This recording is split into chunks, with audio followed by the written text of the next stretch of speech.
Good afternoon. Thank you for joining us for this episode of Lifting Your Spirit, a monthly broadcast in which we interview people about their spiritual lives and how they encourage, support people in their spiritual lives. I'm Reverend Joel Grossman, Interfaith Minister, Director of Spiritual Services for Constellation Hospice here in Newburyport. And I also offer spiritual coaching on a virtual basis, on a donation basis. I'm Ted Jones. I'm a teacher at the North Shore Insight Meditation Center. Our show is based on 4 assumptions. 1, everybody is spiritual. Sometimes we are conscious and active regarding our spirituality, sometimes not. But even when we're not, we still have a spirit. There are many ways to lift your spirit, not only through formal religious practices, but through nature, art, relationships, service to others, just to name a few. 3, each person's spiritual path is unique, may change in small or large ways over life. It's important to respect your spiritual journey, trusting that one step will follow the next, and to respect other people's unique spiritual journeys, even though they may be very different from your own. We're not here to try to convince you of the benefits of any particular approach or practice, but rather just to offer some food for thought. So I'm very pleased to welcome as our guest today a good friend of mine, Dr. Reverend Jacob Watson. Jacob and I attended seminary together in California and were ordained in 2000.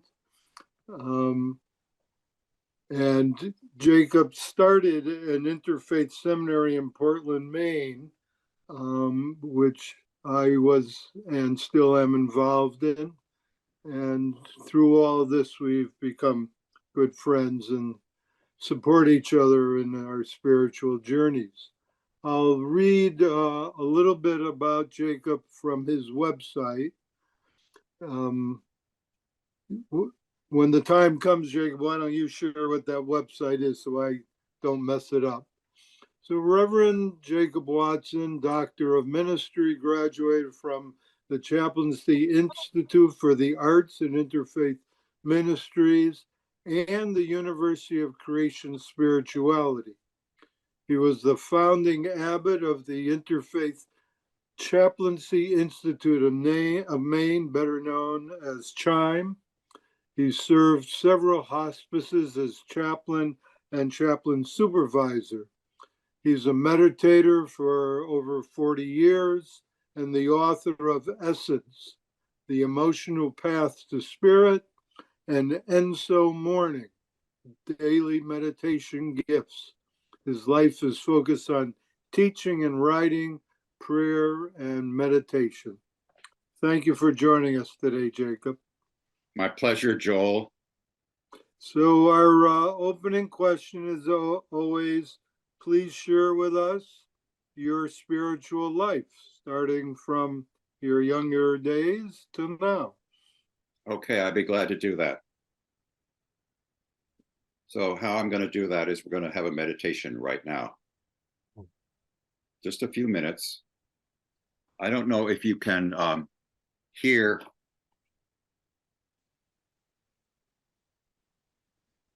my meditation bowl, but I'm going to ring it. And we're going to have a little, just a short meditation. 3 rings of the bowl in and 3 rings of the bowl out.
I wanted to start that way because for me, spirit is present all the time, always has been, always will be.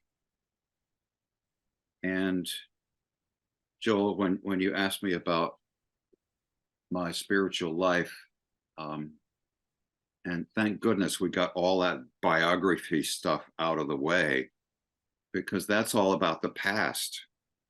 And each of us has a history, a past, and sometimes we're proud of it.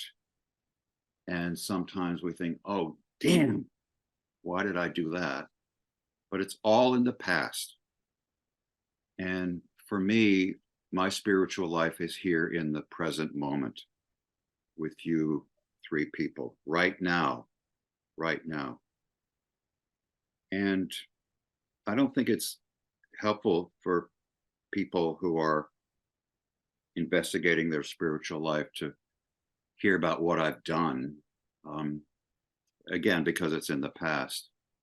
So what comes to me right now is that I don't have a spiritual life. I am spirit. It's not something that I own. I don't own my life. And, when I say I am spirit, there could be judgments about that. Who is that guy saying that? What right does he have to say that? All of those kinds of criticisms, or even just perhaps observations. But that's how I feel at this point. I'm 81, so I've lived a bunch of years. I have a few more left, but here we are in the present moment. And I could have a heart attack right now and keel over or not wake up tomorrow morning. So could you, in fact. And probably, if you're around my age, you experience that with friends or relatives. They were here 1 minute and not the next. But what does that mean, here 1 minute and not the next? Their body was here, but we remember them. And the closer we were to them and they to us, the more we remember them. They're in our heart. They're in our, if you want to be crass and practical, they're in our memory bank. Oh, yeah, I remember what he looked like. I remember going to the deli with him and having lunch. So those are the more practical aspects, but they're still alive in a spiritual form. You could call it emotional, call it spiritual. I'm glad you mentioned my book, Joel, because I was trying to point out in that book, Essence, the Emotional Path to Spirit, I was trying to point out that when we access, that is, when we become aware of what we're feeling, our emotions, they clean out pathways to the spiritual life. Now, in our culture, we're not so good at supporting, well, either feelings or spirit, but we're getting a little better, and this show helps. So I'm grateful for that. But Elizabeth Kubler-Ross, with whom I worked for a number of years, taught me an essential lesson. And that is that our emotions are natural. No, we don't always like them. We like the, quote, good ones better than the, quote, bad ones. But they're all because we're human. Or you could say we're human because we have feelings, we have emotions. But she described them as natural emotions. The second part of her teaching that impacted me greatly was not only being aware of what we're feeling, but finding ways to express that. And that's what does the hard work. That's what does the clearing out the pathways to the spiritual, if you will. Like when we're pissed off or angry, if we can find a safe, underline SAFE, safe, meaning you don't hurt yourself and you don't hurt others, safe way to express your anger, that something opens up. The same with the other natural emotions. meaning, just to name a few, there are a lot of different names, but I'll just call them grief, love, fear, and anger, to be sure. And don't forget that I said love as part of that. So those are our natural emotions. And as long as we find ways, healthy ways, safe ways to express them, in doing so, we're opening up pathways to the spirit. Does that make any sense to you guys, Joel and Ted? Yeah, but what do you mean by pathways to the spirit? What does that look like? You notice Joel says, yeah, and then he says, but. Oh. Pathways to the spirit. All right. So let's take one of the hardest, what hard means we have feelings about it. Okay. I'm having a hard day. I'm having a feeling day. So one of the most challenging, let's put the word challenging in there, challenging emotions, is anger. So I'm upset about something. And I find, if I'm on a healthy day, on a good day, I find some way to express that. I swear, or maybe it has a physical form where I pick up a cushion and I bash the couch or something like that. So particularly with anger, that's hard work. I mean, in the sense that I'm expending my physical self. My arm hurts after 5 whacks on the couch. And then there's something, well, 2 things happen. One, the need to express the feeling drops away. Okay, I've done that. My arm is tired. Okay, and something takes place. Something takes its place. There's a sense of, well, perhaps relief. There was maybe a feeling of, oh, well, I'm glad I didn't kick my dog. So I found a safe way to express it didn't hurt me, it didn't hurt anybody else. So I don't know any other way to say, except there's an opening after I express the feeling. And that opening has something to do with spirit. It reminds me that, my natural emotions, even though they're natural, they come, and guess what? They go. Particularly if we have the sense and the health, I think, to express them.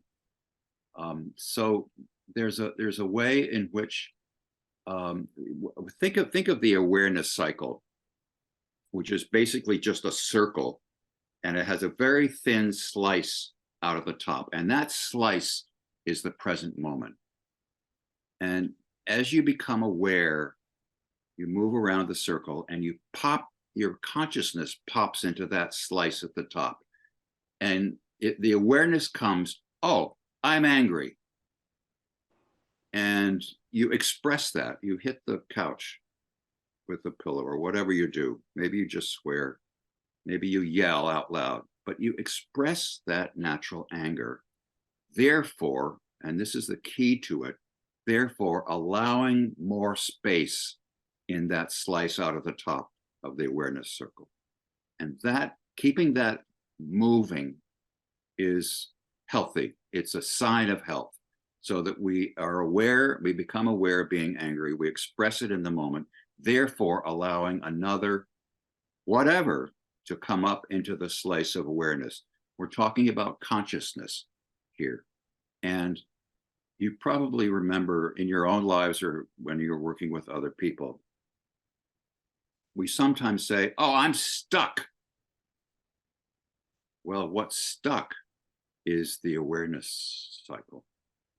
And if you can unlock that, the irony is it doesn't matter what comes up in that present moment. Our culture thinks it matters. Okay, our culture isn't very supportive here. But if we can trust ourselves, again, it's an interior process.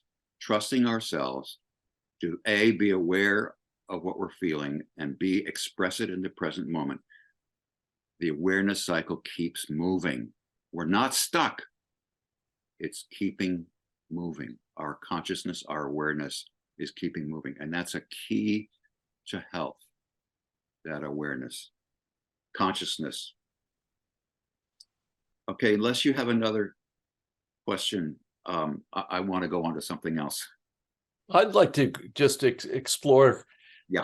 a little bit what you're talking about, that the words, the motion that you used, but also a sense of fluidity, that there, for me, always a sense of energy that is potentially flowing through us.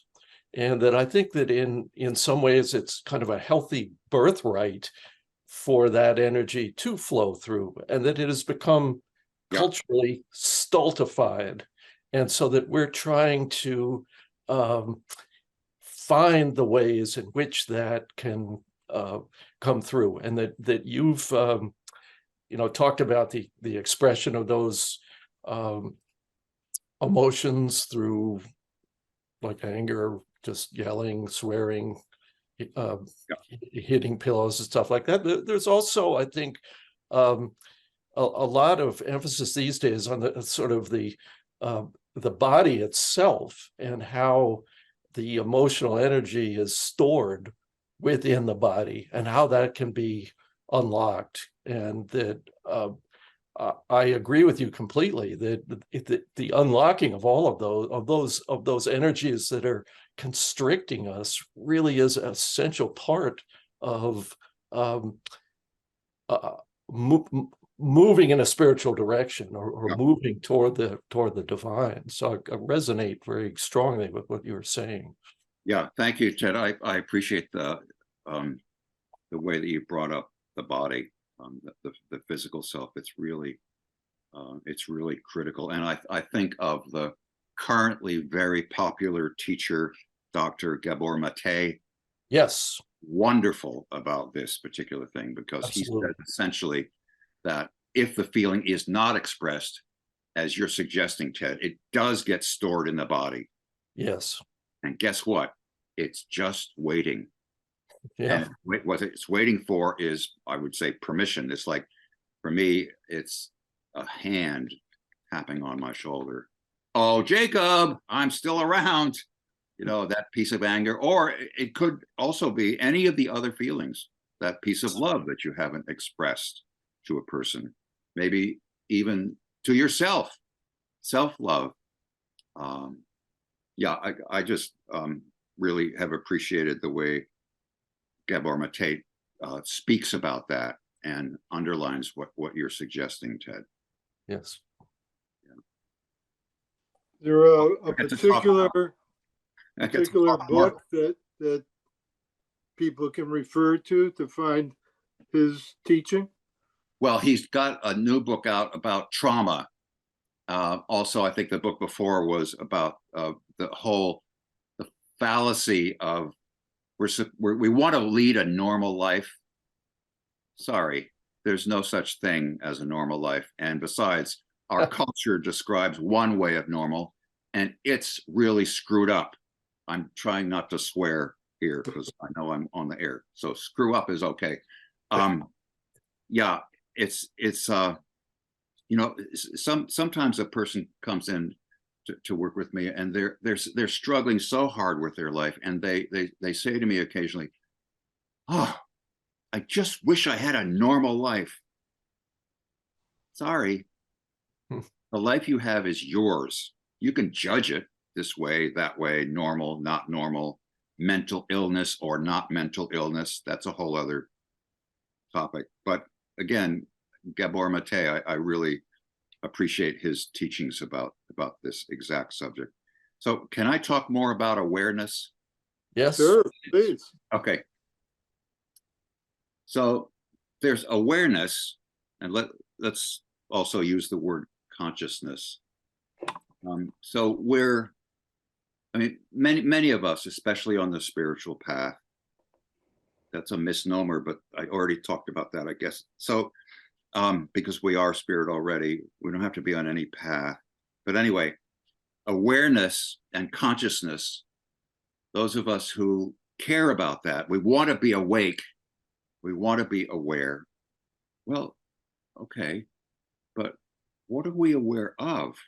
And what are we conscious of? Let's look at that really closely for a minute. Well, I'm sitting here in my living room because of Zoom, and I'm looking around and I'm aware of my couch, and I'm aware of the windows and looking out the windows at the greenery, particularly this time of year, and I'm appreciating my neighborhood. And so I'm aware of certain things. So I want to suggest something to you. I want to suggest that awareness itself, consciousness itself, has a purity about it.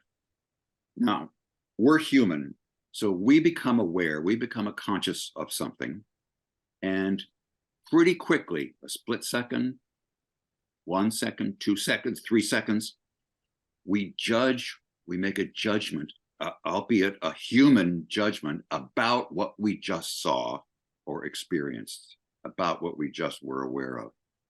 Now, I'm going to propose that we try to lengthen that split second.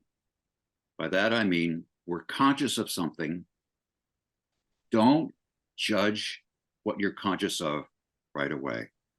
In fact, lengthen that time period if you can, and just be consciousness.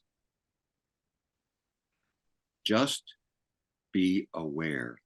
When I'm able to do that, and I'm human, because so it takes some concentration, some effort. When I am aware and don't judge, there's a freedom. I feel free. For one thing, I'm free of judgments because I haven't yet judged what I'm aware of, what I'm conscious of. And I'm proposing, I'm encouraging us to be more conscious and even be conscious of consciousness. That is, be aware of our awareness. Ken Wilber, the famous philosopher, has a wonderful phrase called being a divine schizophrenic. Which I love. I like that idea. And I'm going to describe, first of all, what he means by that, a divine schizophrenic. He was, in fact, plunged into feelings because he heard that his dear friend, and I have to add an interfaith proponent, Houston Smith, was dying, was about to leave physically. And Ken Wilber was so distraught because he loved Houston Smith. They had worked together in their early careers. And he felt the divine schizophrenia of two things happening at once. This is a bad thing. Houston Smith's sick and dying. And on the other hand, there was the euphoria of their relationship. And he felt both. And my point is that divine schizophrenia happens at exactly the same time.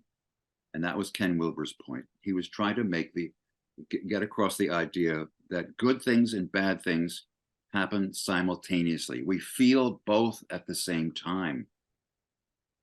So I bring that up because it bears on my idea of pure consciousness, pure awareness, that if we can hold on to that slice of awareness, that moment when we're aware of something without judging it,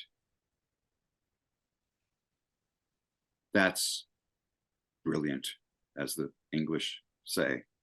There's a sense of, for me, a sense of freedom that comes with that, being aware of something without judging it. There's a sense of, I am consciousness. It's a step beyond divine schizophrenia, where we're just aware. And I don't think Ken Wilber would argue with this at all. I think he'd probably underline it.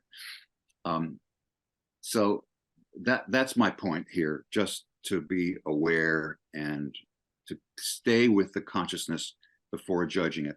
For one thing, I guess I'll just add this one point, that particularly having lived a while, that the things that we thought were really good, sometimes with the passage of time, that's not so good. And likewise, and this is important to say, likewise, the things that I thought were really messed up and bad That's a judgment. With the passage of time, let's see. No, that wasn't so bad. It turned around to be different. Now, we make judgments in the moment, and yet, as all of us know, things change. And what we thought was bad turns out good. What we thought was good turns out bad. Thank you for sharing that, Jacob. It brought me to an experience I had about 50 years ago. I was on my first silent retreat. I was about 10 minutes into the retreat. I was walking to where I was going to be staying across the field. Because I wasn't interacting with somebody and filling my head and space with that, I caught seeing somebody about 100 yards away in the periphery of my vision for a split second, and the judgment. They're attractive, they're unattractive, they're fat, they're thin, something. I don't remember exactly what it was. I said, how could I have a judgment about in that split second? I caught it. Yeah. One of the few times I've been that present. I bet there haven't been that few, but I think there've been a lot of them for you. And I think as we get older, there's more of them. Thank you for that example. That's exactly what I was talking about. Yeah. I'm reminded of a phrase that was used, as I understand it, by the Korean Zen master Seung-san Sansunim, who would talk about making extra. It's like that moment of awareness is there, and then we make something out of it. We make extra, and our mind creates the judgment and moves. Yeah. And I think it's a helpful phrase, certainly for me. Yeah. Yeah. Thank you, Ted. I like the phrase too. We make extra. Yeah. Yeah. And how human is that? Yes. It's like we have this built-in human need to make something out of it. Yeah. Yeah. And that's, I guess, really supportive of the whole idea of freedom, in the sense that we don't have to make something out of it. It simply is true. It happened. We experienced it, and we were aware of it. We were conscious of it. Yeah. So I have a very current example of what I'm talking about. My wife, Christine, my dear wife, Christine, died about 2 years ago. Oh. And I'm human, so it was brutal. It was tragic. Talk about the natural emotions. I went through all of them and into all of them deeply, I can say, with some perspective. I was certainly pissed off because she died suddenly from a heart attack. And I was certainly grieving. I'm still grieving. And those were awful days, in the sense that I don't think I've ever felt more fully human, and more pissed off, and more sad, and more grieving, and more loving too. Absolutely more loving, not only of Christine, but my family, my kids, my 4 kids, and my 3 siblings really rallied round and really supported me. And that's still going on. And yet now, almost 2 years later, I have the ability now, after 2 years, to look back with, I'm going to say, fresh eyes, or maybe a fresh heart. And I understand now that there's been an evolutionary process to all of this for me. But certainly I can say that the things that many of the experiences that I had in the early days of Christine's death and my grieving, they were horrible. I think I started off her memorial service by saying something like, Christine was a truth teller, and this is brutal. And I can look back at those early days now, and I can say something has shifted, something has really changed. And the things that the qualities and certainly the emotions that I was feeling then have changed. And what I thought, I'll simplify a little bit here, what I thought was really bad, it's not bad anymore. I don't know how that sounds kind of naive, I guess, but it does reflect how I feel. And now in the last, say, year or so, I've been discovering gifts from Christine's death. And, you know, if somebody had told me that before she died or right after she died, I would have probably slugged them, certainly disregarded them. But that's been true. And I want to give you an example. And it's poignant for me because I'm sitting in the very room where it happened. Maybe a month after Christine died, I was grieving deeply, deeply, deeply. I missed her all the time. And a minor legal issue came up. It did not have anything to do with Christine's death. It was just something about my house. And I didn't want to deal with it. I would say I was fierce about my grief. I really wanted to stay with my feelings and find ways to be aware of them, as I was discussing earlier, and express them somehow. So I was really fierce about my grief, and I didn't want to deal with this minor legal thing. I needed an attorney, and I needed some help and so forth. So I called up my neighbor, right? I'm looking at their house, and I said, can you come over and talk with me? And she's an attorney, and he's a dentist, and they're friends. I mean, you know, wave over the fence friends. So the next day, first of all, I was really glad that I asked for help. Not easy for me. So they were coming over. They came over at 6 o'clock, and they came in. They sat down on that couch right there. And I think the guy was afraid. The dentist was afraid that I was going to ask him to take out my molar or something, because he was kind of nervous. His wife, the attorney, was okay. And I said very briefly, I just kind of said that I had a minor legal problem, and I didn't want to deal with it. I wanted some help, and I hadn't described the problem fully before she leaned forward on the couch and she said, Jacob, I'm on it. I'll take care of it. Don't worry. Well, that was like the best possible scenario for me to hear. She said, I'll take care of it. Don't even think about it. And she was true to her word. And the next day we exchanged a little emails about the nature and the specifics of my legal problem.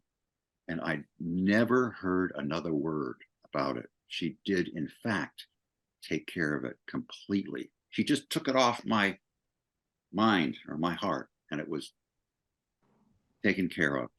Now, I was really grateful to her. I said so. A couple of days went by, and it wouldn't quite. So at that point, my work was to really let go of it, right? So I was working on letting go of it, but it still wouldn't go away.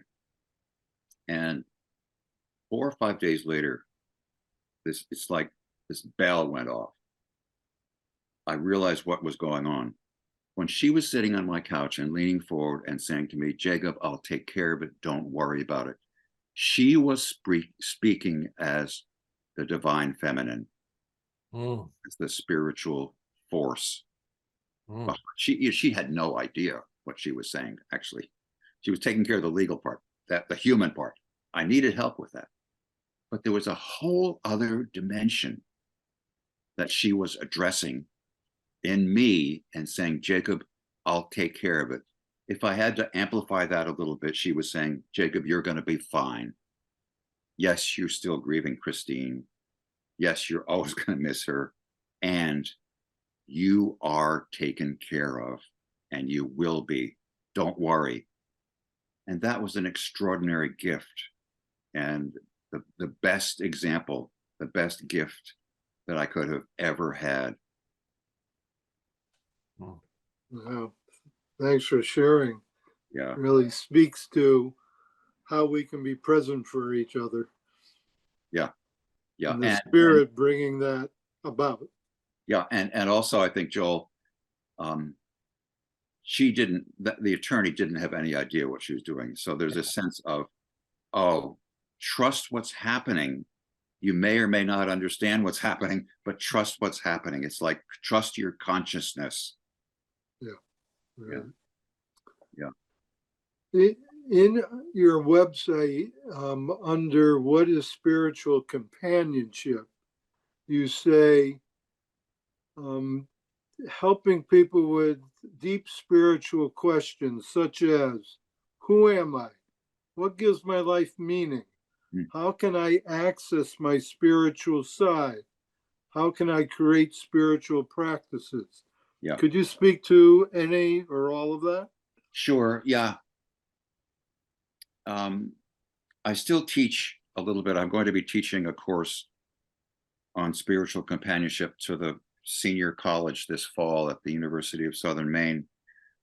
And I think as a teacher, my responsibility is to say what I believe and also say it in words and ideas that the culture understands. So there's a way in which I'm a translator in many senses of the word, and I would say it's not just translating at a horizontal way, maybe interpreting using different languages, but it's also a vertical translation where I'm talking about humanity and divinity. So there's a vertical line as well. And I have a practice in spiritual companionship where I work with individuals. Most of the time they come in here to what I call my home office sanctuary. And sometimes it's by Zoom if they live far away. And the points that you bring up are what we work on. And sometimes the spiritual quest that a person is on is precipitated by something that happened to me, Christine dying suddenly. Like maybe they get a cancer diagnosis, or indeed, if it's very similar to me, they've lost a sudden death. They've lost a loved one to a sudden death. But sometimes it's just getting older, asking questions of who am I? That was the first one that you mentioned, Joel. And who am I brings up the question, okay, I'm this physical body, but I just got a cancer diagnosis. Who else am I, if I am anybody else? It challenges people's belief systems, both the illness and the natural process of getting older. I don't know if you're aware, this is another contemporary teacher that I'm fond of, Stephen Jenkinson. And I'm reminded of him when I drive around Portland. In Maine, there's winter, and then there's the time where we work on the roads, and that's the rest of the year. And there's big orange signs are all over the place, which I love. And these big orange signs say, "Be prepared to stop." Huh. Oh, well, his whole point starts with that we are a death-defying, death-phobic, he says, culture. So that's really a critical reminder, particularly as when we're looking at our spiritual lives, sometimes that's precipitated by, oh, my physical body isn't going to last. In fact, one could say that it was built to fail because we're going to live 80, 90, 100 years, and that's it. What is it that, if anything, this depends on your belief system, that remains when the physical body dies? I've brought up the whole idea of, well, I remember her or I remember him. So something about that person's essence is still alive. And often I suggest to individual people who work with me that that's the spiritual. And, you know, we started off talking about, well, how can you help people with their spiritual lives? And it starts at a very, I think, essential elementary level, understanding that we have, as I was suggesting earlier, we are a spiritual being. It has different forms. Perhaps some of us express it by going to a synagogue or church or whatever. And sometimes that's the more social aspect. Sometimes it's less social and more internal, more private, in fact. While I'm thinking of it, I'll just say I'm giving a talk at the Unity of Greater Portland Church in a couple of weeks on the 9th of July. And my topic is spiritual companionship. And I want to emphasize that starts with ourselves. And yet it's really critical, I think, particularly these days, that we expand that to what I would call our communities. And it could be the community around our kitchen table, or it could be our town, or it could be our state, or it could be our nation, or it could be our world, our planet, or it could be the universe, if you take it as far as you can. So there's a sense of our own spirit and taking care of that, nourishing that, giving time for it. And sometimes all that means is meditation, where we screen out the tablets and all the other stuff, and we're just with ourselves. And sometimes it's with other people and our communities. So there's that double process where we're taking care of our spiritual companion inside ourselves, and then there's a way that we open up. These are related too. We open up to taking care of our spiritual communities out there.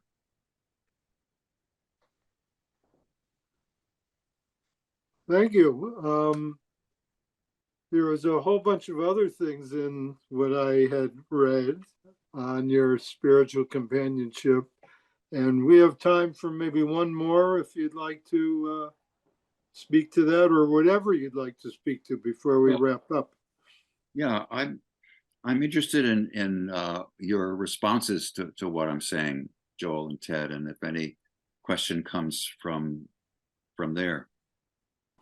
Well, I was really touched by what you were talking about when you were describing your grief shortly after your wife had died, and talked about a sense of being fully human. And that for me, all the emotions, but particularly grief, is so universal. And that my own kind of belief system is that as we grieve, we're grieving for everyone. Sort of the John Donne poem that don't ask for whom the bell tolls, it tolls for thee. That there is a universality of these emotions, and that Ken Wilber certainly would subscribe to the fact that if you go deep enough, it's the same. Where there is no me, you, whatever. There is just the consciousness, the one taste that he refers to from some of the Buddhist literature. So that definitely resonated very strongly with me. Thank you for that. You're welcome, Ted. Thank you for underlining that. I think that's really important, and it really underscores how when we are able to express, I'll call it our natural emotions, it's a joining factor.